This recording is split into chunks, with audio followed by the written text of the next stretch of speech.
ગુજરાતના જાણીતા ગાયક કલાકાર જીગરદાન ગઢવીએ આજે ગુજરાતી મ્યુઝિક ઇન્ડસ્ટ્રીમાંથી નિવૃત્તિ લઈ લીધી છે। તેમણે આજે સોશિયલ મીડિયા પોસ્ટ દ્વારા લોકોને જણાવ્યું છે કે હું આ માધ્યમથી જાહેર કરું છું કે હવે પછી હું ગુજરાતી ફિલ્મો માટે પ્લેબેક ગાયન તેમજ તમામ યુટ્યુબ ચેનલ્સના મ્યુઝિક પ્રોજેક્ટ્સમાંથી હવે નિવૃત્તિ લઈ રહ્યો છું। જીગરદાનના પોસ્ટથી ચાહકોમાં આઘાત જોવા મળ્યો। આ પોસ્ટ પર અન્ય જાણીતા જે કલાકારો છે તેમની પણ પ્રતિક્રિયાઓ હાલ સામે આવી છે। ઘણા ચાહકો કોમેન્ટ સેક્શનમાં આવીને પોતાનું દુઃખ વ્યક્ત કરી રહ્યા છે, જ્યારે કેટલાક લોકો આ નિર્ણય પાછળનું કારણ જાણવા માટે ઉત્સુક છે।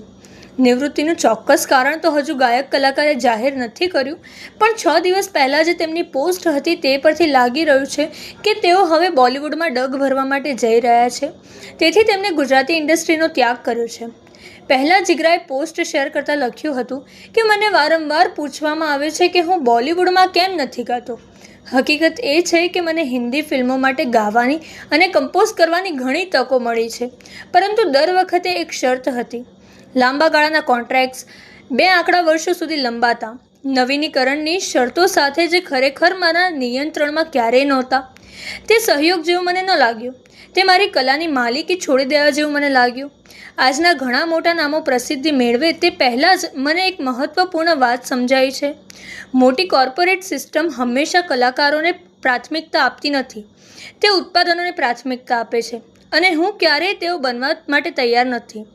મને લાગે છે કે હિન્દી અને મલ્ટી લેંગ્વેજના જે વિવિધ કલાકારો છે તેમની સાથે કામ કરવાનો આ યોગ્ય સમય છે। તે હંમેશા મારું સ્વપ્ન હતું, મુક્તપણે સર્જન કરવું, સીમાઓ પાર કરીને જોડાવું અને સંગીતને મર્યાદા વિના જ ઢાળ આપવો। જીગરાના આ નિવૃત્તિ પર તમારું શું કહેવું છે તેમને કમેન્ટ કરીને ચોક્કસથી જણાવો, અને આવી અનેક અપડેટ જાણવા માટે અમારા સોશિયલ મીડિયા પેજને લાઇક અને ફોલો કરવાનું ભૂલશો નહીં।